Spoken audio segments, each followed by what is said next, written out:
السلام عليكم ورحمة الله وبركاته. إن الحمد لله نحمده ونستعينه ونستغفره ونعوذ بالله من شرور أنفسنا ومن سيئات أعمالنا. من يهده الله فلا مضل له ومن يضلل فلا هادي له. وأشهد أن لا إله إلا الله وحده لا شريك له وأشهد أن محمدا عبده ورسوله صلى الله تعالى عليه وعلى آله وصحبه وسلم تسليما كثيرا. يا أيها الذين آمنوا اتقوا الله حق تقاته ولا تموتن إلا وأنتم مسلمون.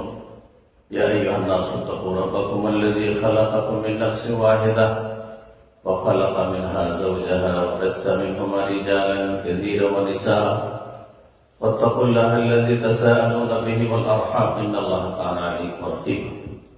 يا أيها الذين آمنوا اتقوا الله وقولوا قولا سديدا يصلح لكم أعمالكم ويغفر لكم ذنوبكم ومن يطع الله ورسوله فقد فاز فوزا عظيما. أما بعد فإن خير الحديث كتاب الله وخير الهدي هدي محمد صلى الله عليه وسلم وشر الأمور محدثاتها وكل محدثة بدعة وكل بدعة ضلالة وكل ضلالة في النار.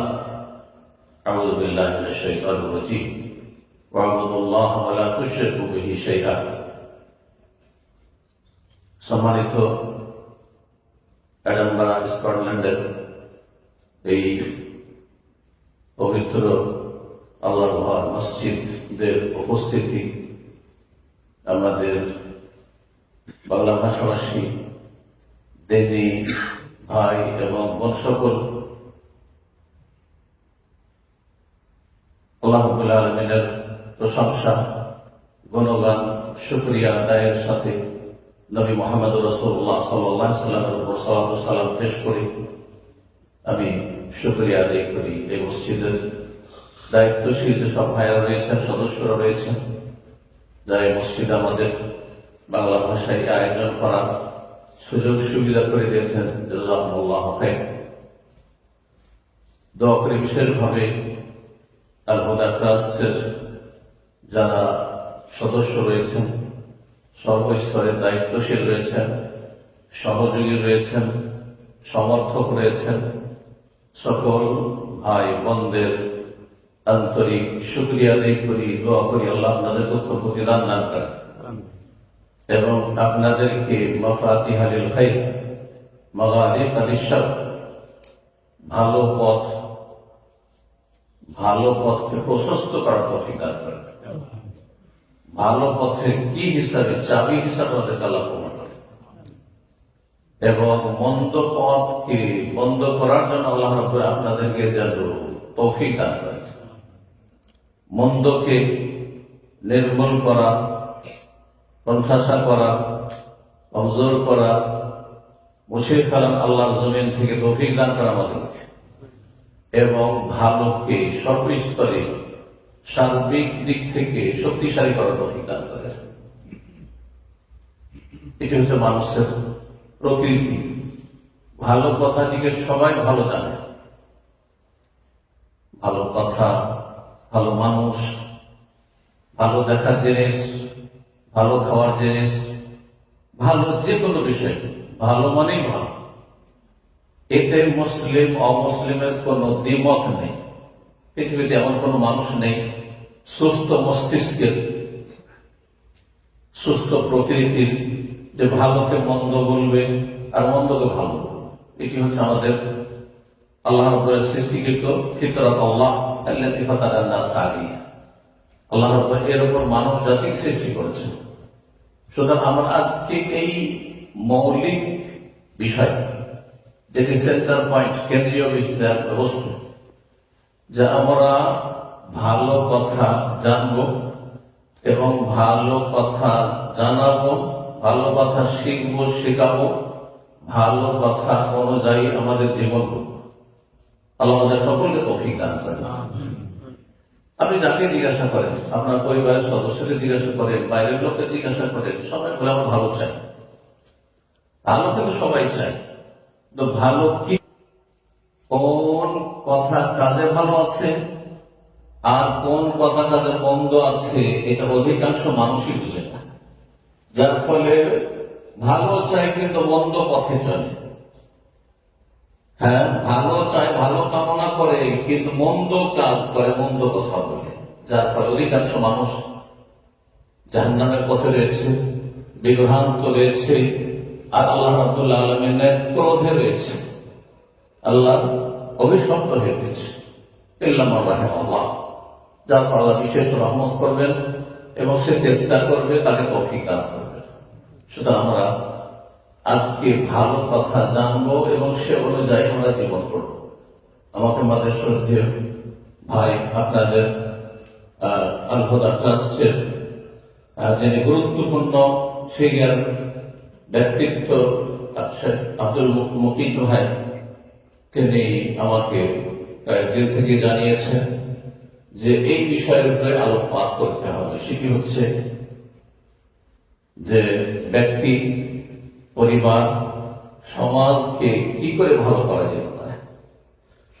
ব্যক্তি এবং সমাজ আর পরিবার, সমাজ থেকে শুরু করবেন না আপনার নিজের থেকে শুরু করবেন? যদি আপনাদের জিজ্ঞাসা করা হয় যে আপনি আপনার পরিবারকে আগে ঠিক করবেন না আপনি নিজেকে আগে ঠিক করবেন, আপনি আপনার ঘরকে ঠিক করবেন না পরকে ঠিক করবেন, কি বলবেন উত্তর? ঘরকে। ঘর থেকে শুরু করতে হবে, আর ঘরের মধ্যে আগে নিজে থেকে শুরু করতে হবে। নিজে থেকে শুরু করতে হবে। আপনি আপনার স্ত্রী থেকে শুরু করবেন, আপনি যা ইচ্ছা তাই করছেন, আর আপনার স্ত্রী থেকে শুরু করবেন, আগে ওকে সোজা করবেন। অর্থাৎ আপনার স্ত্রী ভাববে যে আগে স্বামীকে ঠিক করবো তারপর আমি ঠিক হব, অথবা ভাবছেন যে আমি যা হয়েছি আমরা জানার সুযোগ পাইনি, পড়ার সুযোগ পাইনি, শিখার সুযোগ পাইনি, আমাদের বাপ মা এভাবে দায়িত্ব পালন হয়তো করেননি, অনেকের এই অনুভূতি আছে, আমি আমার ছেলে মেয়েকে ঠিক করবো। অনেক আমাদের ভাই বোনেরা রয়েছেন বড় আবেগী ইসলামের ক্ষেত্রে, কিন্তু বিবেকী না।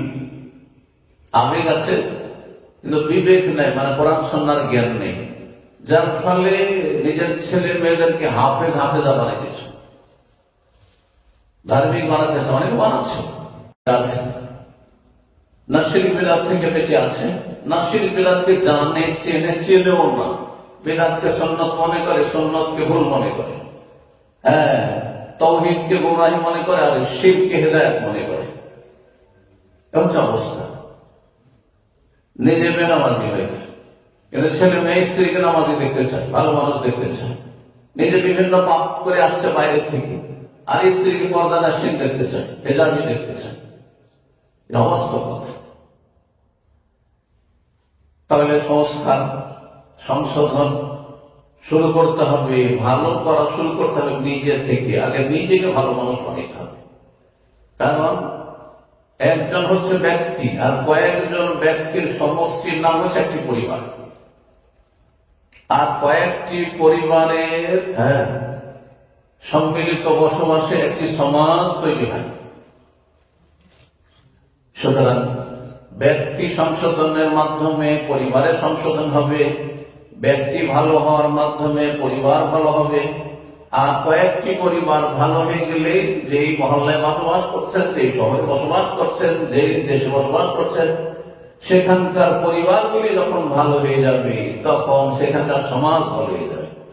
আর কয়েকটি সমাজ ভালো হয়ে গেলে গোটা দেশ ভালো হয়ে যাবে, আর গোটা দেশ ভালো মানুষ হয়ে গেলে গোটা বিশ্ব ভালো মানুষ হয়ে যাবে। এভাবে প্রত্যেক দেশ যখন ভালো হওয়া শুরু করবে, দেশের মানুষরা ভালো হওয়া শুরু করবে, তখন এইভাবে সারা বিশ্বে শান্তি নেমে আসে। যে শান্তি হচ্ছে ইসলামের উদ্দেশ্য, সমাজ মন্ডলী। এই জন্য আমি এই বিষয়টি আলোচনা করব আপনাদের সামনে।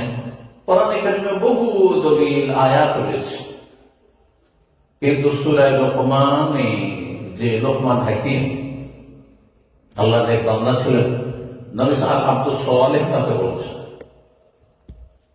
নেক বান্দা, নবী রাসূল বলা হয়নি তাকে, কিন্তু নেক বান্দা ছিলেন। খুব সুন্দর সুন্দর উপদেশ দিয়েছেন। তাকে উপদেশ দিয়েছেন, নিজ ছেলেকে, প্রিয় সন্তানকে উপদেশ দিয়েছেন।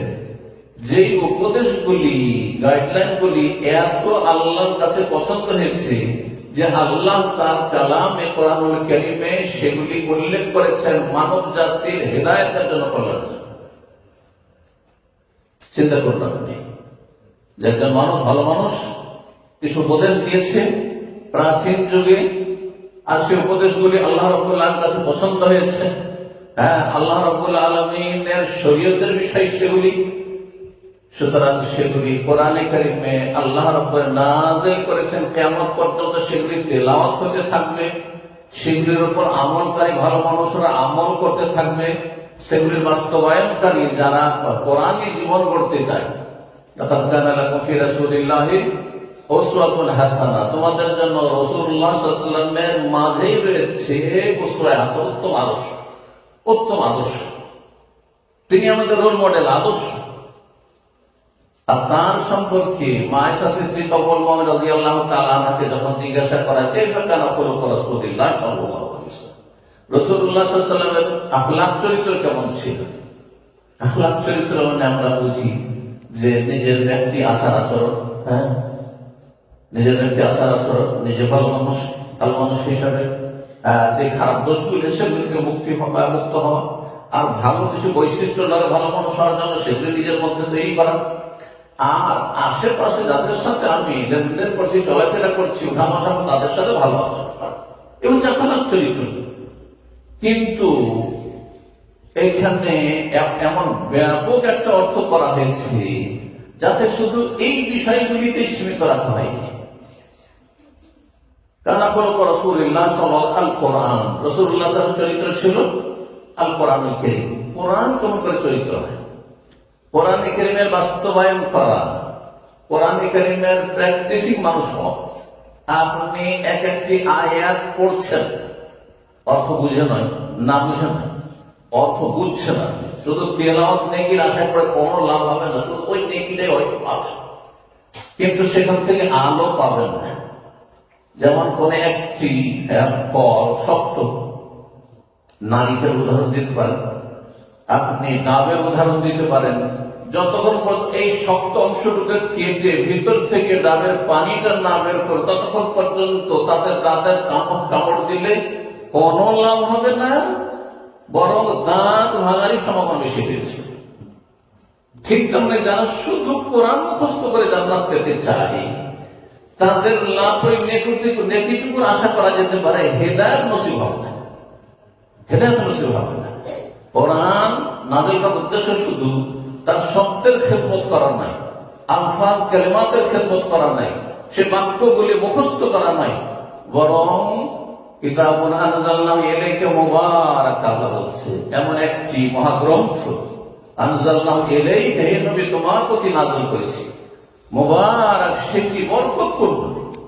কোরআনের সাথে যারাই রিলেটেড, যারাই সংশ্লিষ্ট ব্যক্তি, কোরআনের সাথে যাদের সম্পর্ক আছে, কোরআন তেলাওয়াত থেকে শুরু করে মুখস্থ করা থেকে শুরু করে, বিগিনিং কিন্তু শুরু, কোরআনে কারীমের অর্থ জানা থেকে শুরু করে, কোরআনে কারীম নিয়ে তাদাব্বুরে কোরআন, কোরআনে কারীম নিয়ে গভীরভাবে চিন্তা করা থেকে শুরু করে, কোরআনে কারীমের প্রতি আমল করা থেকে শুরু করে, কোরআনে কারীমের দিকে মানব জাতিকে আশেপাশে যতদূর আপনার নাগালে আছে, যতদূর পৌঁছিতে পারে, তাদেরকে আহ্বান করার মাধ্যমে আপনাকে বরকত হাসিল করতে হবে।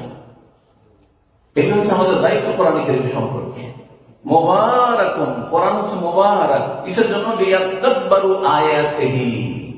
আল্লাহ বলছেন না যে শুধু মুখস্থ করলো, হ্যাঁ, শুধু সুন্দর সুন্দর তেলাওয়াত করতে থাকো, এটা শুরু, এটা অবশ্যই করতে হবে, মুখস্থ করতে হবে, তারপরে আপনার তেলাওয়াত করতে হবে, শুদ্ধ তেলাওয়াত শিখতে হবে, এগুলো প্রাথমিক হক। কিন্তু লিয়াদাব্বারু আয়াতিহি, এই আয়াতগুলি নিয়ে গভীরভাবে চিন্তা করবে। দুনিয়ার ব্যবসা বাণিজ্য যারা করছেন, গভীর ভাবে চিন্তা করছেন এই ক্ষেত্রে আমি উন্নতি কি করে করতে পারি, বড় লোক কি করে দিতে পারি, হ্যাঁ, আমি এগিয়ে কি করে যেতে পারি। যদি কোনো আপনি কাজ করছেন, আপনি হাতের কাজ করছেন, যে কোনো কাজ করছেন, ব্রেন বুদ্ধির কাজ করছেন, কি করে আমার উন্নতি হইতে পারে, পদোন্নতি হইতে পারে, কি করে আমি আরো বড় হইতে পারি, গভীর ভাবে এগুলো নিয়ে সারা দিন চিন্তায় লেগে আছেন। দুনিয়া নিয়ে মেতে আছেন যে দুনিয়া মুহূর্তের মধ্যে শেষ হয়ে যেতে পারে, এক্ষুনি আমার দুনিয়া আপনার দুনিয়া শেষ হয়ে যেতে পারে। অমাল হায়াতুদ দুনিয়া ইল্লা মাতাউল গুরুর, এই প্রতারণাই পড়ে আছে। এক্ষুনি মালাকুল মত নিয়ে চলে গেল, শেষ, কোনো বললেন না দুনিয়া, খালি হাতে চলে যেতাম, সবকিছু ছেড়ে দিই। আর যেই কোরআন দুনিয়া আখিরাতের সার্বিক বরকত মুবারক বিয়াদাব্বারু আয়াতি, সে আয়াতগুলি গভীরভাবে চিন্তা করলাম, গভীরভাবে চিন্তা করলাম।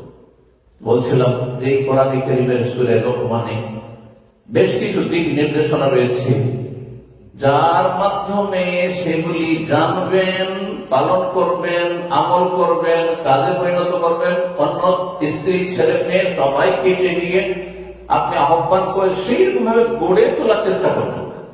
যা রাসূলুল্লাহ সাল্লাল্লাহু আলাইহি ওয়াসাল্লামের চরিত্রই ছিল কোরআনের বাস্তবায়ন করা, এটি করবেন আপনি।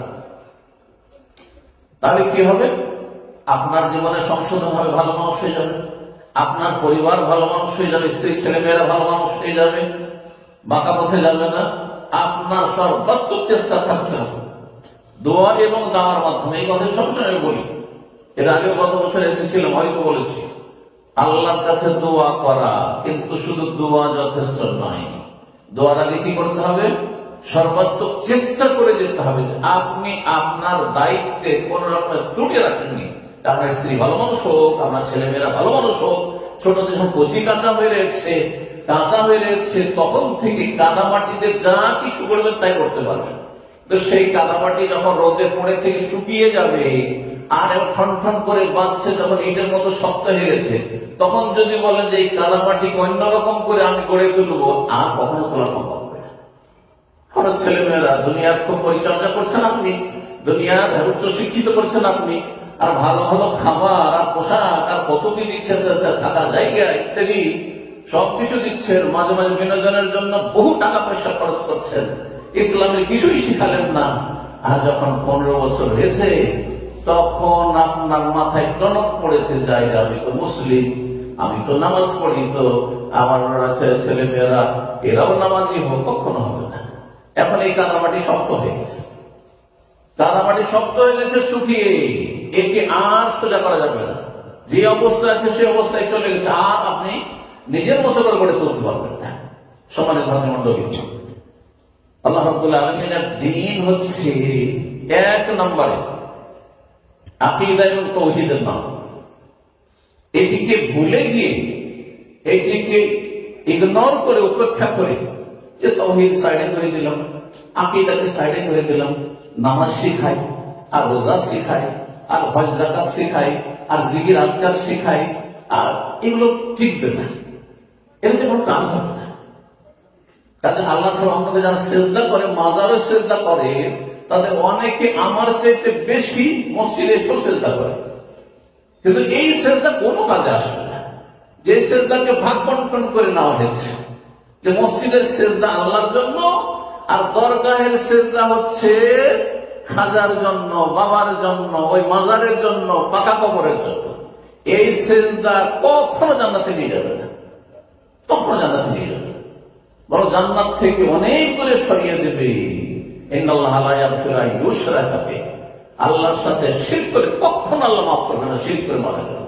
ওয়া ইয়াগফিরু মা দুনা যালিকা লিমান ইয়াশা, শিরকের নিম্নমানের যদি কোনো গুনাহ হয়, কবিরাই হোক না কেন, কিন্তু ঈমান নষ্ট করে যাননি, আপনি মুশরিক ছিলেন না, আল্লাহ ছাড়া কাউকে ডাকেননি, আল্লাহ ছাড়া কারোর কাছে ধর্ণা দেননি, আল্লাহ ছাড়া কাউকে রোগের আরোগ্যদাতা মনে করেননি, আল্লাহ ছাড়া কারোর কাছে ছেলে মেয়ে চাইতে যাননি আপনি, আল্লাহ ছাড়া কাউকে চিন্তা করেননি আপনি, আল্লাহ ছাড়া কারো জন্য জবাই করেননি, খাসি গরু নিয়ে গায়রুল্লাহর কাছে যাননি আপনি, এক আল্লাহকে আপনি ডেকেছেন।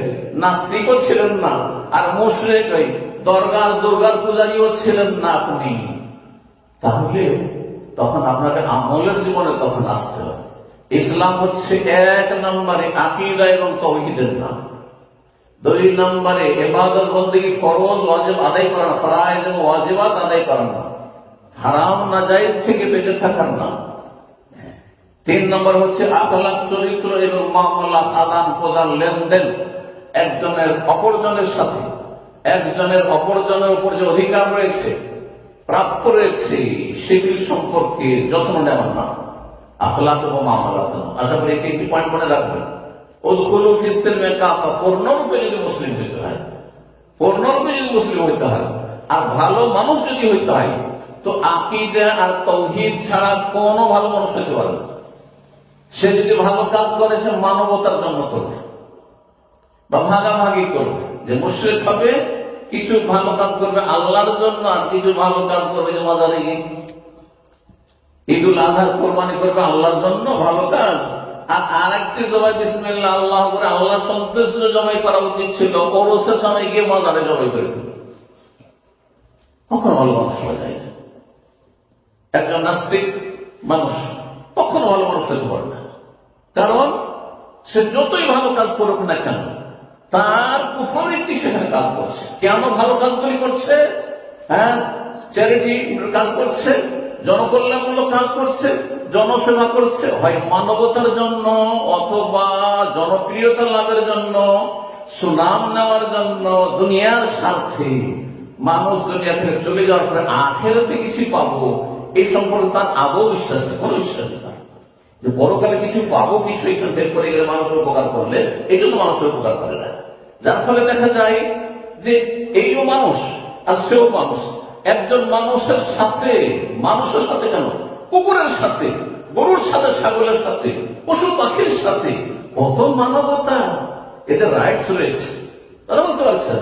কিন্তু যখনই দেখা যায় যে মনের বিরোধী, আমার বিরোধী, হ্যাঁ, সে একজন মুসলিম হয়তো আর ইসলামের সাথে আমার শত্রুতা রয়েছে, এমন লোকেরা, তখন তাকে মানুষই মনে করে না, তার জুলুম অত্যাচার চালায়।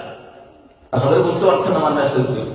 সুতরাং এক নম্বরে আকীদার পরিশুদ্ধি হইতে হবে। আকীদা কিসের নাম?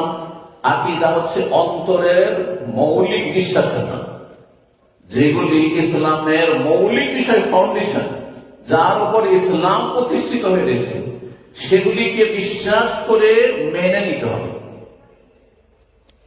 ইমানের সাহিত্যের উপর অন্তরে বিশ্বাস করে মেনে নিতে হবে। আল্লাহর প্রতি ইমান, পরকালের প্রতি ইমান, রাসূলের প্রতি ইমান, কিতাবের প্রতি ইমান, ভালো মন্দ তকদীরের প্রতি ইমান, ইত্যাদি ইত্যাদি, মালায়েকা ফেরেশতার প্রতি ইমান। এই 6টি বিষয়, এটি হচ্ছে মৌলিক বিষয়। এর সাথে অনেক আকীদার বিষয় রয়েছে, অর্থাৎ যেগুলি বিশ্বাসের সাথে সম্পর্কিত, সেগুলি বিশ্বাস করে মেনে নিতে হবে। উদাহরণস্বরূপ যদি আপনাকে বলা হয় যে কিয়ামতের একটি বড় লক্ষণ, এমন একটা ফিতনার সময়, মহান ফিতনা আসবে, যা থেকে 1400 বছর আগে মুহাম্মদ রাসূলুল্লাহ সাল্লাল্লাহু আলাইহি ওয়াসাল্লাম সতর্ক করেছেন এবং আল্লাহর কাছে আশ্রয় কামনার দোয়া শিখিয়েছেন। সমস্ত নবী রাসূলগণ সতর্ক সাবধান করে সাবধান, অথচ সেই নবী রাসূলদের যুগে তো দূরের কথা, নবী সাল্লাল্লাহু আলাইহি ওয়াসাল্লামের পরে 1400 বছর পার হয়ে চলে গেল, এখন পর্যন্ত আসেনি ফিতনাতুল মাসিহিদ দাজ্জাল। কথা ঠিক না? কেউ যদি বললাম এই দাজ্জালের ফিতনা বিশ্বাস করি না, তাহলে সে আকীদার ক্ষেত্রে পথভ্রষ্ট, সে জাহান্নামের পথে গেছে। বিশ্বাস করে সেটাকে মেনে নিতে হবে। উদাহরণ দিলাম, মরার পরে কবরের বারজাখের জীবন, ইল্লিন এবং সিজ্জিনের জীবন রয়েছে, জান্নাত এবং জাহান্নাম রয়েছে, সেখানে তৃতীয় কোনো স্থান নাই। হ্যাঁ, যে একজন কাফেরের জন্য একজন মুশরিকের জানাজায় হাজির হয়ে গেলেন আর তার জন্য মোনাজাত করে একবারে জান্নাতে পাঠিয়ে দিলেন, না, কখনো হবে না। ইন্নাল হারামাল জান্নাত আল কাফির, কাফের মুশরিক জান্নাতে হারাম করা হয়েছে। ইন্নামা ইউশরিক বিল্লাহ, শুনে রাখুন যে আল্লাহর সাথে শরীক স্থাপন করবে, শিরিক করে মারা যাবে। আল্লাহকে ডেকেছে আর নবী রাসূল বসকুত আবদাল করে ডেকেছে, হ্যাঁ, সুফিদেরকেও ডেকেছে, হ্যাঁ, শাহজালালকেও ডেকেছে, কাজা বাবাকেও ডেকেছে, জিলানীকেও ডেকেছে, হ্যাঁ, সৈয়দা যায়েনাবকেও ডেকেছে। ইন্নামা ইউশরিক বিল্লাহ, এই শিরিক নিয়ে যদি আল্লাহর কাছে চলে যায়, মারা যায়, ফাকাদ হারামাল্লাহু আলাইহি আল্লাহ সূরাতুল মাইদা, জান্নাত হারাম করে, কখনো জান্নাতে যাবে না, সারা জীবন সিজদা করে তখন জান্নাতে যাবে না। তার কোথায় যাবে? ওমা ওয়াবন না, তার বাসস্থান হচ্ছে, ঠিকানা হচ্ছে জাহান্নামের আগুন। ওমালিল জালিমিনা মিন আনসার, এরা এমন জালিমের জালেম যে কোনো সাহায্যকারী, সুপারিশকারী নেই। ফামা তানহুম শাফাআতুশ শাফি, কোনো সুপারিশকারী আসে, কেউ সেখানে সুপারিশের আশা করবে না যে আমার বস কুতুব পীর সাহেব যার মুরিদ ছিল সে আমাকে জান্নাতে নিয়ে যাবে, এত সোজা নয়। আপনার তাওহীদ, আপনার আকীদা ঠিক থাকতে হবে। তাওহীদের বিষয়টি অত্যন্ত গুরুত্বপূর্ণ। মুহাম্মদ রাসূলুল্লাহ সাল্লাল্লাহু আলাইহি ওয়াসাল্লামের মক্কাতুল মুকাররমার 13 বছরের দাওয়াত আর মদিনার 10 বছরের, দীর্ঘ 23 বছর নবুয়তের রিসালাতের দাওয়াত শুরু ছিল তাওহীদ দিয়ে, আকীদা দিয়ে। আর শেষ হয়েছে তৌহিদ আর আকীদা। যে কখনো এটাকে উপেক্ষা করে, সাইড করে, এখন আর আকীদা করার দরকার নাই, এখন তৌহিদ শেখানোর দরকার নাই, এখন শুধু আখলাকিয়াত শিখাও, এখন মানুষকে মামলাত শিখাও, এখন শুধু চরিত্র শিখাও। এইরকম বিষয় ছিল না, আসলে এর কোনো অস্তিত্ব নেই। এটা মানুষের তৈরি করা তরিকা। আশা করি বুঝতে পারছেন। সুতরাং এক নম্বরে আপনার জীবনে আপনার আকীদা ঠিক আছে কি, তাওহীদ আল্লাহর একত্ব ঠিক আছে কি না, আপনিও মনে করেন যে হতে পারে আল্লাহ বলিলেন এত অসাধারণ ক্ষমতা রাখে যে মরেও মরে না, তারা মারা যায় না, বলা যাবে না। হ্যাঁ, আর তারা দুনিয়া থেকে চলে যাওয়ার পর আরো শক্তিশালী হয়ে যায়, আর আমাদের খোঁজ খবর রাখে, আমাদেরকে দিতে পারে, আমাদেরকে উদ্ধার করতে পারে। যদি এই সব সম্পর্কে সামান্য আপনার দুর্বলতা থাকে, তাহলে আপনি এখনো মুসলিম হতে পারেন। এক নম্বরে আকীদা পরিশুদ্ধি করুন। এই শিক্ষা লোকমান হাকিমের উপদেশ থেকে বলি, প্রথম ওয়াজ করছেন, উপদেশ দিচ্ছেন ছেলেকে। ওয়াজ করার জন্য বিশাল আপনার জনগোষ্ঠী লাগবে আর বিশাল গ্যাদারিং লাগবে, এমন কোন প্রয়োজন নেই। এটা আমাদের দেশি কথা। একজন ছেলেকে সামনে বসিয়ে, অল্প বয়সে কচিকাচার ছেলে, লোকমান হাকিম তার ছেলেকে ওয়াজ করছেন, উপদেশ দিচ্ছেন। ইয়া বুনাইয়া, হে প্রিয় বৎস, হে সন্তান, লা তুশরিক বিল্লাহ, আল্লাহর সাথে শরীক করিও না, শিরক করিও না। ইন্না শিরকা লাযুলমুন আযীম, শিরক হচ্ছে সবচেয়ে বড় অত্যাচার, সবচেয়ে বড় অন্যায়। দেখেন, আমার আপনার কেউ চুরি ডাকাতি করে নিল, এটি জুলম অত্যাচার। আমার আপনার কেউ বেঈমানি করলো, জুলম অত্যাচার। ওর চেয়ে বড় জুলম অত্যাচার যে আল্লাহর হককে বেঈমানি করে, আল্লাহর হক নিয়ে আর কাউকে দিয়ে দিনা। ইন্না শিরকা লাযুলমুন আযীম। তাহলে আগে তাওহীদ আকীদার কথা শিখানো হয়েছে। প্রিয় মুহাম্মদ রাসূলুল্লাহ সাল্লাল্লাহু আলাইহি ওয়াসাল্লাম মুআয বিন জাবাল রাদিয়াল্লাহু তাআলা আনহু যখন ইয়ামানে গভর্নর দায়িত্বশীল করে পাঠালেন, সহিহ বুখারী মুসলিমের হাদিস, তখন বলে, ইয়া মুআয ইন্নাকা তা'তি কওমান মিন আহলিল কিতাব, তুমি এমন এক জাতির কাছে যাচ্ছ যেখানে আহলি কিতাবরা বসবাস করে, ইহুদি খ্রিস্টানরা বসবাস করে, যেমন আপনারা যেখানে বসবাস করেন সেখানে তারা হচ্ছে সংখ্যাগরিষ্ঠ। এইরকম পরিবেশ ছিল ইয়ামানের পরিবেশ সেই সময়। নবী সাল্লাল্লাহু আলাইহি ওয়াসাল্লাম মদিনা থেকে পাঠাচ্ছেন তাকে দায়িত্বশীল করে, আর তাকে উপদেশ দিচ্ছেন কোথা থেকে তোমার ইসলাম শুরু হবে। তোমার ইসলাম নামাজ থেকে শুরু হবে না, তোমার ইসলাম জিকির আজকার থেকে শুরু হবে না, তোমার ইসলাম রোজা থেকে শুরু হবে না, তোমার ইসলাম হজ যাকাত থেকে উমরা থেকে শুরু হবে না।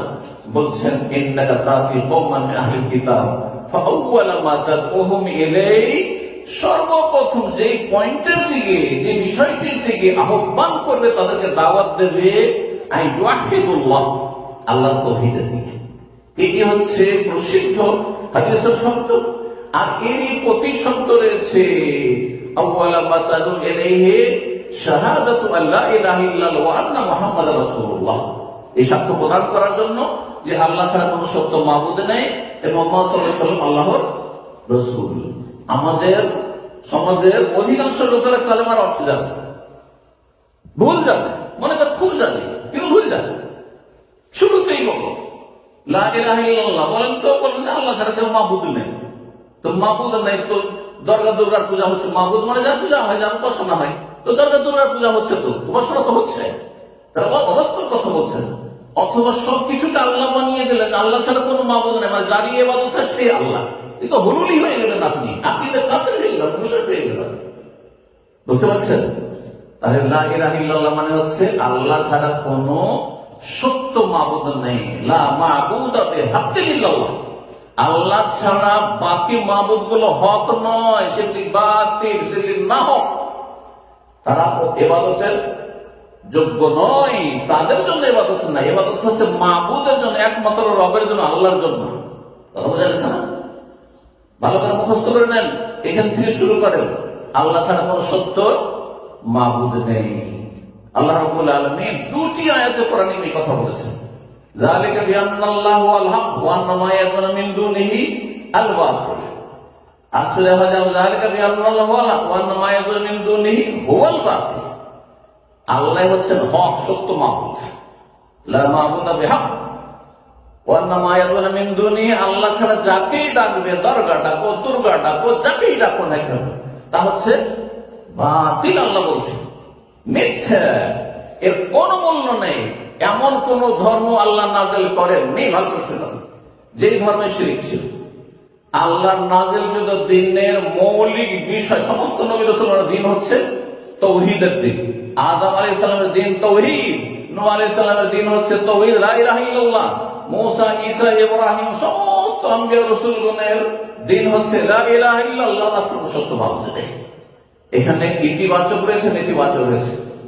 এক আল্লাহর ইবাদত করবেন, ইতিবাচক পজিটিভ। আর আল্লাহ ছাড়া কারো ইবাদত করবেন না, এটি হচ্ছে নেগেটিভ, নেতিবাচক। সুতরাং এই লা ইলাহা ইল্লাল্লাহ থেকে শুরু করুন। এটা যদি ঠিক হয়ে যায়, তাহলে এর সাথে সর্বনিম্ন ফরজ ওদের যদি ঠিক থাকে আর হারাম কাবিরা থেকে বেঁচে থাকেন, তাহলে এক সময় জান্নাত যেতে পারবেন।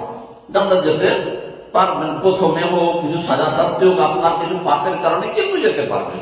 কিন্তু লা ইলাহা ইল্লাল্লাহতে যদি আপনার গলত থেকে যায়, তাওহীদের জায়গায় কি বললাম, লা ইলাহা ইল্লাল্লাহ কি বললাম, দুটো কথা আছে কিন্তু, নেগেটিভ আর পজিটিভ।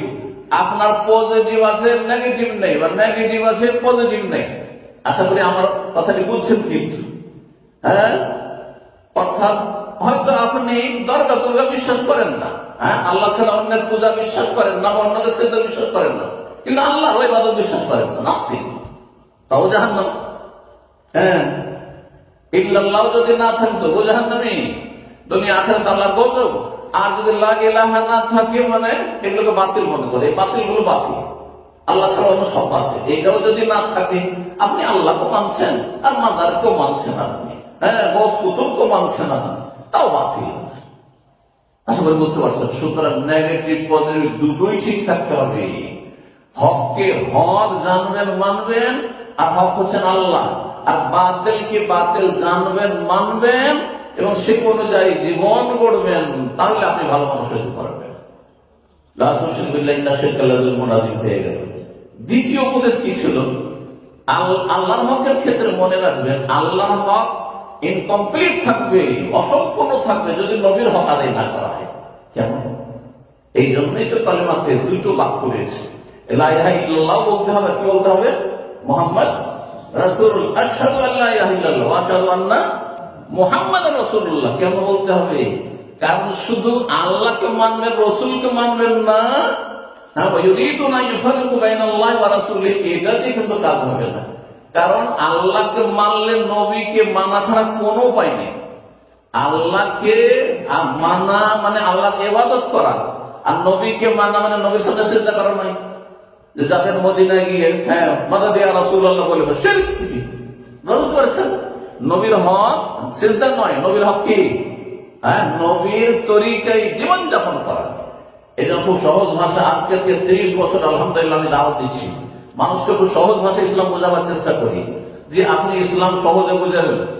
এক আল্লাহ ছাড়া কারো ইবাদত করবেন না, এবং এক রসুলের তরিকা ছাড়া অন্য কোনো তরিকায় আপনার কাছে যেমন নকশবন্দি তরিকা, চিশতি তরিকা, সাহারওয়ার্দী তরিকা, কাদেরী তরিকা, মুজাদ্দিদি তরিকা, রিফাই তরিকা, আর আপনার সালসিলা তরিকা, তো আপনার জমহুরি তরিকা, অমুক তরিকা, তমুক তরিকা, এসব কিছু নেই। এগুলি ইসলাম থেকে বিভ্রান্তি। কথা বুঝতে পারছেন না? তাহলে তাওহীদ এবং সুন্নাত ঠিক থাকতে হবে, দুটো পজিটিভ মনে রাখেন। আর শিরক আর বিদআত থেকে আপনাকে পুরোপুরি মুক্ত হইতে হবে। এটা হচ্ছে ইসলাম। এক আল্লাহর ইবাদত করে, তাওহীদ হচ্ছে লা ইলাহা ইল্লাল্লাহ, আর সুন্নাহ হচ্ছে মুহাম্মদুর রাসূলুল্লাহ। আশা করি বুঝতে পারছেন। এই কলমা কোনো মন্ত্র নয়, আপনার জীবনে বিপ্লব নিয়ে আসবে, ইনকিলাব নিয়ে আসবে, পরিবর্তন, পুরোপুরি আপনার পরিবর্তন নিয়ে আসবে। এক আল্লাহ ছাড়া কারো ইবাদত করি না, আদেশ নিষেধ মানি না, এক নবীর তরিকা ছাড়া কারো তরিকায় চলি না। এটা বোঝার জন্য অনেকে বলেন কেমন করে বুঝবো এতগুলি আজকাল তরিকা, কোনটা ঠিক কোনটা বেঠিক কেমন করে বুঝবো? আমি খুব সহজ কথা আপনাদের কাছে শিখিয়ে দিচ্ছি। সেটা প্রত্যেকটা আমলের ক্ষেত্রে যখন দেখবেন একটা নতুন লাগছে, সেটাকে নবী সাল্লাল্লাহু আলাইহি ওয়াসাল্লামের জামানার সাথে মিলিয়ে দেখুন। আপনি নবী সাল্লাল্লাহু আলাইহি ওয়াসাল্লামের জামানার সাথে মিলিয়ে দেখুন যে এই কাজটি নবী সাল্লাল্লাহু আলাইহি ওয়াসাল্লামের আমলে ধর্ম বলে করা হইতো কিনা। যদি হইতো তো চোখ বন্ধ করে করেন, না হতো চোখ বন্ধ করে ছাড়েন, ছাড়া পড়ছে। উদাহরণ দেব, এখন সফর মাস চলছে, আরবি মাস, তাই না? আরবি মাস জানেন তো? সফর মাস চলছে। এরপরে কোন মাস? রবিউল আউয়াল মাস, তাই না? রবিউল আউয়াল মাসে ভারত, বাংলাদেশ, পাকিস্তানের মানুষরা বেশিরভাগ, অধিকাংশই, আর অন্যান্য দেশ, যেসব দেশে বিদআতের প্রচার প্রসার রয়েছে, আছে বিদআত ধর্মকর্ম, একটি বড় ঈদ পালন করে, বড় ঈদ পালন করে। সেইটার নাম কি? ঈদে মিলাদুন নবী। আচ্ছা, আপনাদেরকে যদি কমন সেন্সে জিজ্ঞাসা করে, জেনারেল নলেজ, সাধারণ জ্ঞান, ঈদ কয়টি ইসলামী? দুইটি না তিনটি? দুইটি না? নবী সাল্লাল্লাহু কয়টি ঈদ ছেড়ে গেছেন? দুইটি, ঈদুল ফিতর আর ঈদুল আযহা। আর 3 নম্বর ঈদ বিদআতি ভাই বোনদের কাছে বলছেন ঈদের মধ্যে সবচেয়ে বড় ঈদ মিলাদুন নবী মানেও জানে না। এত এতিমেরা ইসলামের জ্ঞানের ক্ষেত্রে, এত এদের শোচনীয়তা ইসলামের জ্ঞানের ক্ষেত্রে যে কিছুই বুঝে না।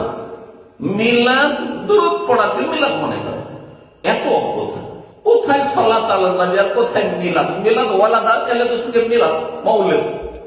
তাহলে 12 রবিউল আউয়াল নবী সাল্লাল্লাহু আলাইহি ওয়াসাল্লামের জন্ম হয়েছে, নবী সাল্লাল্লাহু জন্ম হয়েছে, নবীর জন্মদিবস পালন করতে হবে। আচ্ছা, ওই দিন নবী সাল্লাল্লাহু মারা গেছে, কালকে কিছু লোকেরা তখন মৃত্যু দিবস পালন করবে, মৃত্যু বার্ষিক হচ্ছে না, নেতা মাথারা মৃত্যু বার্ষিক পালন করা শুরু করবে। এখন আমি বলছি যে এটি ইসলাম নয়, গুমরাহি, জাহান্নামে যাওয়ার কারণ। এবং আরেকজন বলবে না, মিলাদ করা খুব সওয়াবের কাজ, জান্নাত যাওয়ার কাজ, ঠিক না?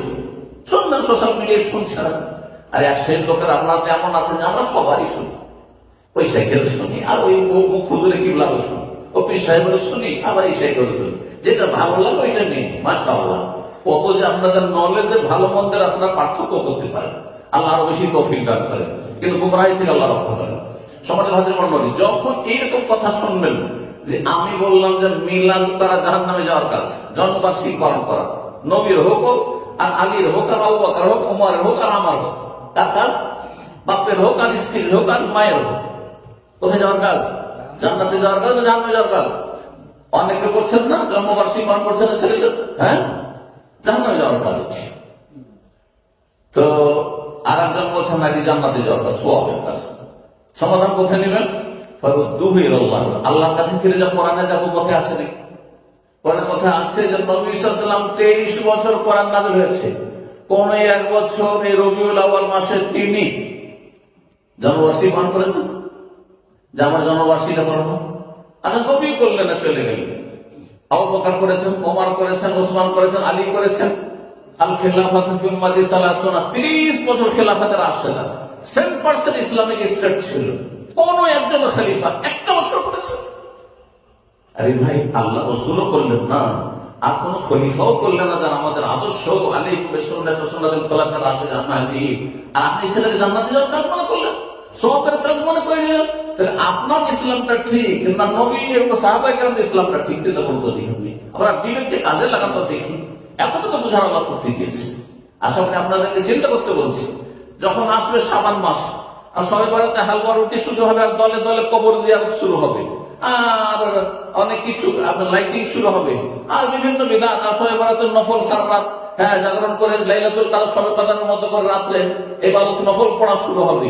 তখন আপনি নিজের বিবেককে বলেন যে নবী সাল্লাল্লাহু আলাইহি ওয়াসাল্লাম আমলে সাহাবীরা এরকমটা করতে পারে, কোন হাদিসে আছে? যদি থাকে তো করেন, আমি বলছি না যে আমার কথা শুনেন, থাকে করেন, আর না থাকলে তওবা করে ফিরে আসেন।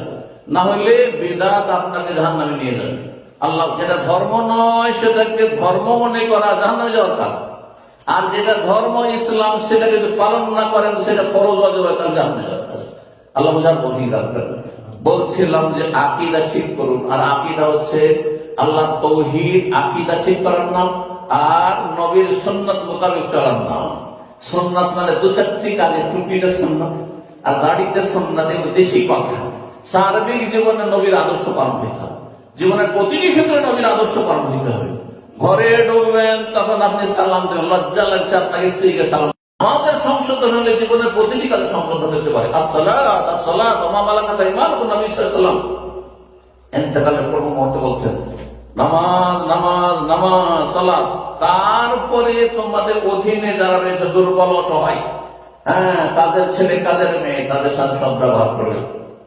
আল্লাহর গুরুত্বপূর্ণ হক এবং লা ইলাহা ইল্লাল্লাহর বাস্তবায়ন ডেইলি 5 টাইম নামাজ পড়ার মাধ্যমে নিজে নামাজ পড়বেন এবং স্ত্রীকে নামাজ পড়াবেন, ছেলে মেয়েদেরকে উপদেশ দেবেন। যেমন শুনলেন ইংলিশে আলোচনা, ওয়ামুর আহলাকা বিসসালাত ওয়াসতাবির আলাইহা, তুমি নিজেও নামাজ পড়ো এবং নিজের পরিবারকেও নামাজের নির্দেশ দাও এবং এর উপর অবিচল থাকো, মানে কন্টিনিউ নিয়মিত নামাজ আদায় করো। এই না যে রমজানে মুসলমান রমজানে নামাজ পড়লেন, এই না যে বিপদ আপদে এসে তখন নামাজ পড়লেন, এই না যে মাঝে মাঝে মক্কা মদিনা গেলেন তখন মুসল্লি হয়ে গেলেন আপনি, আর এখানে এসে একবারে ফিরিয়ে হয়ে গেলেন আপনি। না না, এইটা হচ্ছে আল্লাহর গোলামের সাথে শয়তানের গোলামি করা। না, আল্লাহর গোলামের নাম হচ্ছে আল্লাহর ইবাদত করা। ফরজ আজে 5 টাইম সালাত আদায় করে, কমপক্ষে 70 রাকাত ফরজ আদায় করবেন, 5 টাইমে 4 টাইম করবেন খেয়াল খুশি।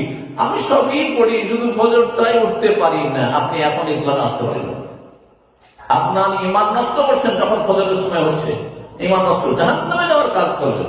প্রিয় মুহাম্মদ রাসূলুল্লাহ সাল্লাল্লাহু আলাইহি ওয়াসাল্লাম সহিহ মুসলিম হাদিস, লাইয়ালে জান্নাত, কখনো জাহান্নামে যাবে না ওই ব্যক্তি মান সাল্লা ক্বাবলা তুলুই শামস ক্বাবলা গুরুব, যেই ব্যক্তি সূর্য ডুবার আগে আসরের সালাত পড়বে। আর এই সময়টা মানুষের ঘুমাবার সময়, রেস্টের সময়, গাফিলতির সময়, অথবা অফিসে ব্যস্ততার সময়, জবের সময়। সেজন্যই নামাজের গুরুত্ব কথা নবী সাল্লাল্লাহু আলাইহি ওয়াসাল্লাম বিশেষভাবে বলেছেন। আর ফজরের সময় সারাদিন ক্লান্ত থেকে ঘুমটা শেষ রাতে বেশি চাপে, এই সময়টা ঈমানের পরীক্ষা, যে তুমি সত্যি মুমিন না তোমাদের মুনাফিকি ভরা আছে, নেফাক কপটতা ভরা আছে। সেই জন্য বলছেন ক্বাবলা তুলুই শামস ক্বাবলা গুরুব, ফজরের নামাজ যে পড়বে আর আসর যে পড়বে সে কখনো জাহান্নামে যাবে না। নবী সাল্লাল্লাহু আলাইহি ওয়াসাল্লাম বলছেন, যেই ব্যক্তি আসর আর ফজর পড়বে দাখালা মান সাল্লাল ফারদাইন দাখালাল জান্নাহ। নবী সাল্লাল্লাহু আরো বলছেন, মান সাল্লাল ইশা ফি জামাতিন, কেউ যদি ইশা জামাত সহকারে পড়ে, তার শুধু ইশা পড়ে, জীবনেও তাহাজ্জুদ পড়েন না, জীবনেও তাহাজ্জুদ পড়তে পারেননি, চেষ্টা করেন, অবশ্যই পড়েন, কিন্তু সেই সুন্নাত না পড়লে আল্লাহ হাসর মাঠে জিজ্ঞেস করবেন তাহাজ্জুদ কেন পড়ো, কথা বলছেন না? কিন্তু এশা আল্লাহ ফরজ করেছেন, সুতরাং এশা যদি পড়ে তার ফজর কান্নামা কামা নিসফাল লাইলি, অর্ধেক রাত তাহাজ্জুদ পড়ার সওয়াব পেয়ে গেলেন। চিন্তা করতে হবে। ওমান সাল্লাল ফজর ফি জামাতিন, কেউ যদি জামাত সহকারে ফজরের নামাজ পড়ে, ফজর এসে জামাত পড়লেন, তাহলে পাক্কা ঈমানের পরিচয় দিতে পারলেন যে দুনিয়া শুয়ে আছে, দুনিয়া একেবারে সবাই ঘুমে ডুবে আছে, আর আমি আল্লাহর ভয়ে, জাহান্নামের আযাবের ভয়ে আমি মসজিদে হাজির হয়েছি রাতের অন্ধকারে। জি, যেই ব্যক্তি ফজরের সালাত জামাত সহকারে পড়ে, ফাকান্নামা কামাল লাইলা কুল্লাহু, সে যেন সারা রাত কিয়াম করলো, সারা রাত তাহাজ্জুদ পড়লো, তারাবি পড়লো। সুবহানাল্লাহ, চিন্তা করুন আপনি। আল্লাহ রাব্বুল আলামিন যেন 5 ওয়াক্ত সালাত কায়েমকারী হিসেবে আল্লাহ আমাদেরকে, আপনাদের সবাইকে কবুল করেন। এই বিষয়টি বললাম, যেই ব্যক্তি 5 ওয়াক্ত নামাজ পড়বে, আশা করি সে যাকাত দেবে, আর দান সাদকাও করবে তার অতিরিক্ত, আর তারপরে রমজান মাসের সিয়ামও পালন করবে। আর হজের কথা তো বলতেই হবে না, বহু বেনামাজি হজ করতে যায়, বহু বেনামাজি হজ করতে যায়, কিন্তু তাদের মনে রাখা উচিত যেখান থেকে আল্লাহ শুরু করে সেখান থেকে শুরু করতে হবে। নবী সাল্লাল্লাহু আলাইহি ওয়াসাল্লাম 13 বছর মক্কায় থেকেছেন, নবী হওয়ার পরে নামাজ ছাড়া কিছুই ফরজ হয়। যাকাতের প্রাথমিক কিছু আয়াত এসেছে, যাকাতের বিস্তারিত আলোচনা মদিনায়। রোজা 2য় হিজরিতে ফরজ হয়েছে, হজ 9ম হিজরিতে ফরজ, একেবারে নবীর ইন্তেকালের মাত্র 1 বছর আগে ফরজ হয়েছে। চিন্তা করেন তাহলে কত গুরুত্বপূর্ণ, তাহলে নামাজের বিষয়টি চিন্তা করি না। সবকিছুই, সমস্ত ইবাদত বন্দেগী জমিনে জিবরাইল নিয়ে এসেছেন হুকুম আহকাম, কিন্তু নামাজের হুকুম কোথায় নাযিল হয়েছে? 7 আসমান মেরাজে নাযিল হয়েছে। সুতরাং নামাজের ক্ষেত্রে যেন কোনো গাফিলতি না থাকে, আর নামাজ না পড়লে আপনার জীবনও বরকত নেই। ভালো করে শুনে কথা, কারণ অনেকে আখিরাত সম্পর্কে মাথা ব্যথা নেই, হেডাক নেই, কিন্তু দুনিয়া নিয়ে চিন্তা ভালোই আছে। আপনি সুস্থ থাকতে চান না, আপনি মানসিক শান্তির সাথে থাকতে চান না, মেন্টাল পিস চান না, আপনি শারীরিক সুস্থতা চান না, আপনার স্ত্রী ভালো মানুষ থাকার কষ্ট না দিয়ে চান না, আপনার স্বামী, মন্দিরকে বলছি, আপনার স্বামী কষ্ট না দিয়ে জুলুম অত্যাচার, এই পিস কথাটি শান্তি বলে খুব প্রিয় কথা, সবারই ইচ্ছা হওয়া পাওয়া, কিন্তু সে অনুযায়ী চলতে চাই না। এই নামাজি মানুষের অশান্তি কমে আসবে যখন আপনি আল্লাহর সামনে সিজদা করেন, যতই একটা অশান্তি থাকে না কেন, সব শান্তি ফিরে আসে। লম্বা একটা সিজদা দেবে, শুধু একটি সিজদা নাই, বেরাতি সিজদা। কিছু ভাইরা এরকম আছে, বসে আছে আছে মসজিদে একটা সেজদা দিল, তারপর টান দিয়ে চলে গেল, বেলা দিচ্ছে এই ক্ষেত্রে বেলা দিচ্ছে খবরটাই সেজদা করবেন। সেজদা যে যত হাদিসে রয়েছে সেজদার ফজিলত, তার মানে হয় ফরজ নামাজ আর না হলে নফল নামাজ আদায় হয়েছে। বুঝতে পেরেছেন? সুতরাং নামাজের বাইরে সেজদা, কেউ যদি আপনাকে জিজ্ঞাসা করে নামাজের বাইরে সেজদা কোথায় আছে, কি বলবেন? নামাজের বাইরে সেজদা বলুন তো। দুটি সেজদা আছে, একটা হচ্ছে তেলাওয়াতের সেজদা, আর একটা হচ্ছে সেজদায় শুকর, শুকরানা সেজদা। হ্যাঁ, আমাদের দেশে মানুষ শুকরানা নামাজ পড়ে, পড়ে না পড়ে না? এটাও শিখে রাখেন, শুকরানা নামাজ প্রমাণিত নয়, কিন্তু শুকরানা সেজদা সহিহ হাদিস দ্বারা প্রমাণিত। নবী সাল্লাল্লাহু আলাইহি ওয়াসাল্লাম কাছে যখন খুশির খবর আসতো সাথে সাথে সেজদায় লুটিয়ে পড়তেন। এর বাইরে এমনি আল্লাহকে পাওয়ার জন্য আমি একটা সেজদা করবো, এমন সেজদা বেলা দিছে। সেজদা মানে নফল নামাজ। আপনার ফরজ পড়ার পর আবার আল্লাহকে সেজদা করতে ইচ্ছা হয়, দুই রাকাত নফল নামাজ পড়ে আর সালাম ফিরেন। সালাতুল লাইল ওয়ান নাহারি মাসনা মাসনা বিশ্বস্ত বলেছেন। যে কথা বলছিলাম যে ইবাদত বন্দেগী ঠিক করুন। তারপরে 3 নম্বর বিষয়টি ভালো মানুষ হওয়ার জন্য এবং ভালো মানুষ অন্যদেরকে বানাবার জন্য, নিজের পরিবারকে ভালো মানুষ ভালো বানাবার জন্য, সেটি হচ্ছে নিজের আখলাক চরিত্র ঠিক করুন।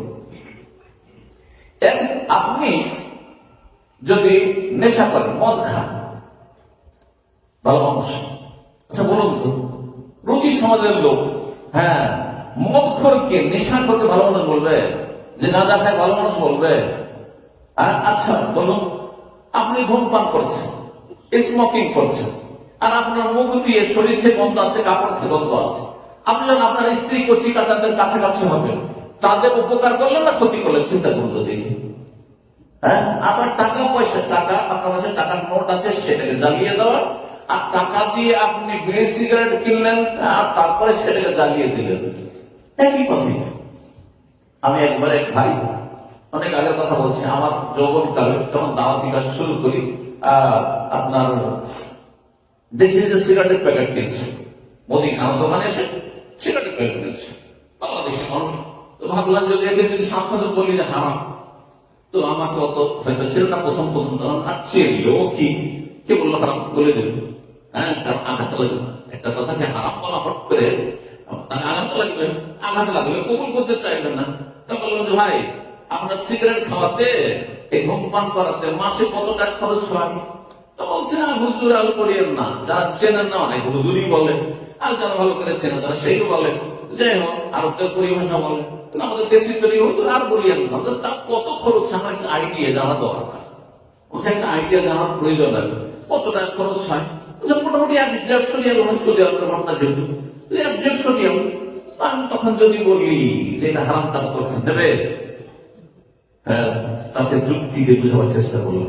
আচ্ছা, এই 1-150 রিয়ালে যদি আপনি আপনার বাবা মা আছে না বৃদ্ধ, হ্যাঁ আছে, দেশে মানুষ ফল খেতে পায়নি, রোগী ছাড়া কারোর জন্য ফল কেনা হইতো না ওই যুগে। একটা সময় ছিল যে সব করে কেউ ফলমূল ফ্রুট খাবে, এমনটা ছিল না গ্রামের কাছে। তো আমি বললাম যে এই 150 রিয়াল যদি বাবা মায়ের কাছে পাঠিয়ে দেন অতিরিক্ত কিসের জন্য? শুধু ফল ফ্রুট খাওয়ার জন্য, তাহলে আপনার বাবা মা সুস্থ থাকবে, আর অন্তর থেকে আপনাকে দোয়াও দেবে, আর আপনার দুনিয়াতে কত বরকত হবে, আর জান্নাতে যাওয়ার কারণ হবে, কত লাভ আপনার হবে। চিন্তা করুন তো দেখি। তা বলছে হুজুর ঠিকই বলেছেন, হুজুর ঠিকই বলেছেন। তাহলে বোঝা যাচ্ছে যে সুস্থ মস্তিষ্ক যদি থাকে, তো গাঁজা আর এই মদ আর এই স্মোকিং, ধূমপান, এগুলি হচ্ছে নোংরা বস্তু, নোংরা বস্তু। এগুলিতে মানুষকে ভালো মানুষ বানায় না, খারাপ মানুষ বানায় না। আপনার স্ত্রী কষ্ট লাগছে, আপনার ছেলে মেয়ের ক্ষতি করছে, বন্ধ বরদাস্ত করতে পারছেন অনেক সময়, বা ধীরে ধীরে হয়তো অভ্যাস হয়ে গেছে, কারণ সেও আপনার মতো প্রকৃতি বিকৃত হয়ে গেছে তার, যার ফলে কিন্তু আপনি তো ক্ষতি করছেন তাদের। আজকাল দুনিয়া সম্পর্কে যদি জানেন, মেডিকেল সায়েন্স তবুও বলছে যে আপনি আপনার ছেলে মেয়েদের এই স্মোকিং এর মাধ্যমে ক্ষতি করছেন, আপনি অসুস্থ করে দিচ্ছেন, রোগী বানিয়ে দিচ্ছেন তাদের, আপনার থেকে বেশি তাদের ক্ষতি হচ্ছে। তাহলে কেন এইসব নোংরা কাজ করবে? আমি যে কথা বলছিলাম, আপনি ভালো মানুষ হইতে হলে ভালো বৈশিষ্ট্যগুলো নিয়ে আসতে হবে নিজের মধ্যে। ভালো বৈশিষ্ট্য একটি হচ্ছে যে আপনি হালাল রোজগার করবেন, হারাম রোজগার করবেন না। আপনি নিজেও হারাম ভক্ষণ করবেন না, হারাম ইনকাম করছেন। পশ্চিমা দেশে যেসব ভাইরা থাকেন, রাগ করবেন না, কিন্তু তাদের অনেকেই আছেন ওই যখন শপিং করতে যায় তখন দেখে যে আমার এই চিকেনটা হালাল না হারাম, অথবা কোথাও যখন বার্গার খেতে যায় অথবা কোনো কিছু ফাস্টফুড খেতে যায়, এটা হালাল ফুড না হারাম ফুড, এগুলো কিন্তু খুব চেক করতে হবে। হালাল হারাম খাওয়া যাবে না, শুকর বস্তু খাওয়া যাবে না, এই খাওয়া যাবে না, হালাল ফুড লেখা থাকতাম স্টাম্পিং আছে কিনা। আরে ভাই, ওইটা যেমন হারাম, শুকুর যেমন হারাম, মদ যেমন হারাম, ওটা খাচ্ছেন না, ঠিক তেমনি আপনার হারাম ব্যবসা বাণিজ্য হারাম। মানুষের টাকা পয়সা ধার নিয়ে না দেওয়া তো হারাম, বেইমানি করাও তো হারাম, জুলুম অত্যাচার আত্মসাৎ করাও হারাম। আর তারপরে আপনি ওই নিজে খাচ্ছেন না, আমি কিন্তু অ্যালকোহল পান করি, আমি শুকুরের বস্তুর ধারে কাছে নেই, কিন্তু আপনি ওই রেস্টুরেন্টে আপনি কাজ করছেন, হারাম কিছু বিক্রি করছেন, ভাবছেন তো কাস্টমার ধরে রাখতে হলে এগুলো করুন। আমাকে কিছু লোক প্রশ্ন করলো কয়েকদিন আগে এখানে, যে এখন আমার কাছে এইরকম দোকান আছে যেখানে কিছু হারাম কিছু আছে, এগুলো বিক্রি না করলে আমার দোকান চলে না, আমার রেস্টুরেন্ট চলে না। এখন করবো ওটা মোটেই কাজ নয় যে আপনি কাস্টমার ধরে রাখার জন্য ভাত রুটির সাথে আর আপনার গরুর বস্তু খাসির বস্তুর সাথে আপনি কিছু অ্যালকোহল রাখবেন, অথবা আপনি সিগারেট রাখবেন আর হারাম খাবেন। এদিকে হালালের স্টাম্পিং দেখছে যে হালাল ফুড কিনা, আর এদিকে হারাম রোজগার আপনি করতে আছেন, হিসাব দিতে হবে আপনাকে রবের কাছে। এবং হারাম খেলে জাহান্নামে যেতে হবে, এটা সবসময় ভালো মানুষ কখনো হইতে পারবেন না। আপনার ছেলে মেয়ে স্ত্রী হারাম খেয়ে তাদেরকে হারাম খাওয়াচ্ছেন, কখনো ভালো মানুষ হবে। আপনি মনে করছেন আমার ছেলেটা যাতে ভালো হয়, শিক্ষিত হয়, ভালো মানুষ হয়, নামাজি হয়, আর বাপ মার যেন যত্ন নেয়, ইত্যাদি ইত্যাদি, কিন্তু আপনি তো হারাম খাইছেন, হারাম রোজগার করে খেয়েছেন। তা আপনার এই হারাম খেয়ে আপনার ছেলে মেয়ে কি করে ভালো মানুষ হবে? কখনো ভালো মানুষ হবে না। সমাজ ভালো মানুষ আখলাক চরিত্র ভালো করতে হবে। এই শিক্ষাগুলিও সূরা লোকমানে রয়েছে। সূরা লোকমানের আরেকটি গুরুত্বপূর্ণ যা শিক্ষা, সেটি হচ্ছে মুরাকাবাতুল্লাহ। আল্লাহ সবসময় আপনাকে দেখছেন। এর চেয়ে উচ্চ স্তর ইহসানের যে আল্লাহকে যেন দেখছেন সবসময়, যেমন আমাকে দেখে বা আপনাদেরকে দেখে লোকজন সবাই বসে আছে, এখানে কেউ যদি খারাপ ছেলেও থাকে খারাপ কিছু দেখতে পারবে না। অনেকে আছে একা নির্জনে যখন যান তখন নোংরা ছবি দেখছেন, তার পর্নোগ্রাফি দেখছেন, এখানে আশেপাশের সবাই আপনার দিকে তাকাচ্ছে, খুলে দেখতে পারবেন? তাহলে আপনার সামনে লোকজন বসে আছে সেই জন্য খারাপ কিছু দেখতে পাচ্ছেন না, খারাপ কথা বলতে পারছেন না, ঠিক না? সবসময় যদি এই কথা মনে রাখেন, আল্লাহকে ইবাদত করবে, মানে জীবনযাপন করবে যেন তুমি আল্লাহকে দেখছো, আল্লাহ আমার সামনে, আল্লাহ আমার সামনে। এখানে ক্যামেরা লাগানো আছে, তাহলে এদিক সেদিক কোনো কিছু নিয়ে যেতে পারবেন? এরপরে কেন মানুষ চুরি করবে? আর চুরি করলে তো ক্যামেরায় ধরা পড়বে যে কে এই জিনিসটা এখান থেকে ছিনিয়ে গেল। ভাই, ক্যামেরা না থাকলে সবকিছুই করতে পারে। তো কথা হচ্ছে মানুষের ক্যামেরাকে ভয় করেছেন আর রব সব জানছেন। রবকে যেন রবকে যেন দেখছেন আপনি, এটা হচ্ছে একটু ঈশ্বর। আচ্ছা, এইটা নাই হোক ফাইনলাম তখন তারা ফাইনাহু, এরা আল্লাহ তোমাকে দেখছেন, আল্লাহ সব শুনছেন, আল্লাহ দেখছেন, আল্লাহ সব জানছেন। এই কথার শিক্ষাই লোকমান হাকিম তার ছেলেকে দিয়েছেন। একটা কচি কাঁচা ছেলেকে, আপনার এই ছেলে মেয়েদেরকে যদি শিখান, যেমন যা কিছুই করো না কেন, আমি বাবা হিসেবে দেখলাম না, তোমার মাও দেখলো না, প্রশাসনও দেখলো না, কিন্তু আল্লাহ তো দেখে নিলেন, আল্লাহ তো জেনে নিলেন, আল্লাহ তো ফেরেশতা দিয়ে লিখে নিলেন, সুতরাং আল্লাহ তোমাকে পানিশমেন্ট করবে। কথা বুঝা গেছে? আল্লাহ তোমাকে ধরবেন। يا بني إنها إن تك مثقال حبة من خردل فتكون في صخرة أو في السماوات أو في الأرض يأتي بها الله إن الله لطيف خبير। সরিষা পরিমাণ, সরিষার দানা পরিমাণ যদি হয়, আর সেটা যদি কোনো পাথরে লুকিয়ে থাকে, পাথরের ভিতরে লুকিয়ে রাখা হয়েছে, সেটা তো আল্লাহ নিয়ে আসবে। অর্থাৎ তুমি একটা নেকির কাজ করো, কেউ জানো না, কেউ জানো না সে নেকির কাজ, অনেকে জানাতে চান, আল্লাহ সেই নেকিটা আপনাকে দেবেন, আপনার সামনে হাজির করবেন, আপনার আমল নামা দিয়ে হাসুর মাঠে আপনার সামনে আসবে, পাবেন আপনি। এটা গুনাহ করেন, গুনাহ করে নিজেই ভুলে গেছেন, আপনি পাপ করেছেন, অন্যায় করেছেন, ক্রাইম করেছেন, নিজেই ভুলে গেছেন আপনি। আর এমন গোপনে করেছেন, সিক্রেট রেখেছেন যে আপনার স্ত্রী জানেন, আপনার বাপ্পা জানেন, আপনার পাশে কেউ জানেন, বন্ধু মহলও জানেন, শুধু আপনি জানেন, তাও ভুলেও গেছেন। আল্লাহ কথা কোন ফিসাকরা, পাথরের তলাতে ঢুকেও যদি কোনো পাপ করো পাহাড়ের গুহায়, আর কেউ দেখলো না তোমাকে, ইয়াতি বিহাল্লাহ, সেটা আল্লাহ হাজির করবে। সুতরাং আল্লাহ মোরাকাবা, মানে আল্লাহ আমাকে সবসময় দেখছেন, এই কথাটি মনে রাখা এটি অত্যন্ত গুরুত্বপূর্ণ বিষয় মানুষের জীবনের সংশোধনের জন্য, ব্যক্তি সংশোধনের জন্য, পরিবার সংশোধনের জন্য। যখন স্ত্রী মনে করবে যে যাই কিছু করি না কেন, যারা কিছু করি না কেন, আমি বাইরে ঘুরছি, হয়তো অনেক মহিলারা জব করছেন, বাইরে ঘুরছি, হয়তো আমার কলিগদের সাথে উঠা বসা করছি, আমার স্বামী টের পাচ্ছে না, আল্লাহ তো জানছেন। ইয়াতি বিহাল্লাহ, হাসর মাঠে তোমার স্বামীর সামনে আল্লাহ হাজির করে দিবেন, হয়তো দুনিয়ায় তোমার স্বামী জানতে পারেনি। হ্যাঁ, সুতরাং কোন অ্যাকশন নেওয়া হয়নি, আর কোন অশান্তি হয়নি, হয়তো খুব ভালো মানুষই মনে করেছে।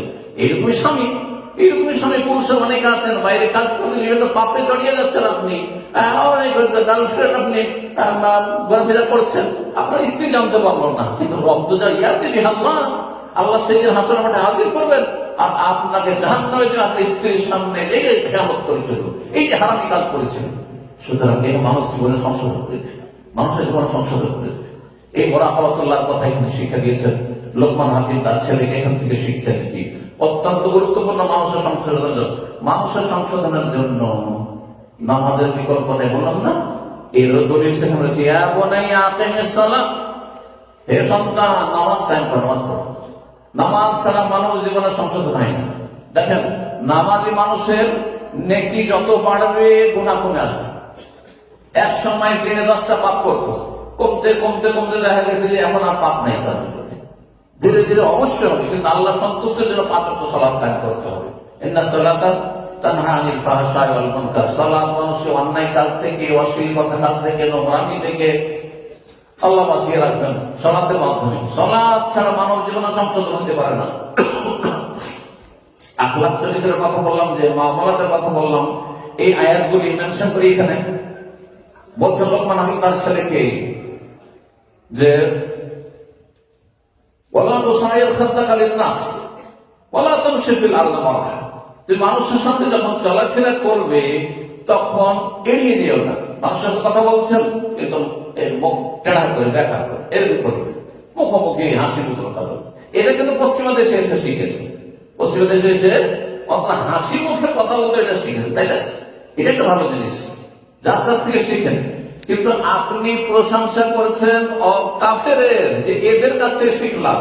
আর 1400 বছর আগে প্রিয় নবী সাল্লাল্লাহু আলাইহি ওয়াসাল্লাম বলছেন, ওয়াতাবাসসুমুকা ফি ওয়াজহি আখিকা লাকা সাদাকা, তোমার ভাইয়ের সাথে, মানুষের সাথে হাসি মুখে দেখা বললে, কথা বললে, হাসি মুখে কথা বললেন, এটি সাদাকা।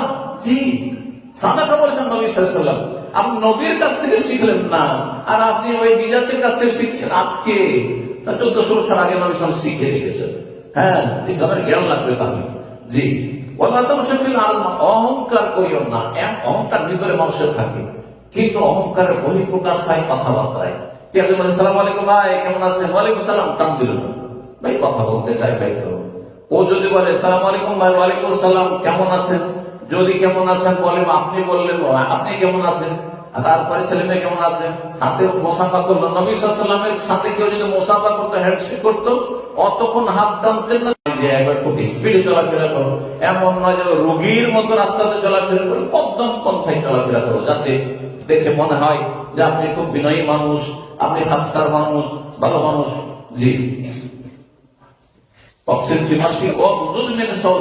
অনেকে কথা বলতে গিয়ে কি করে, একটু কথা বলে চিৎকার হইতে শুরু করে। স্বামী স্ত্রীতে কথা বলছেন, এমন চিৎকার করে কথা বলছেন, কিছু লোকের খারাপ স্বভাব, যে ছেলে মেয়ে মানুষের মা বাবা ঝগড়াই করছে।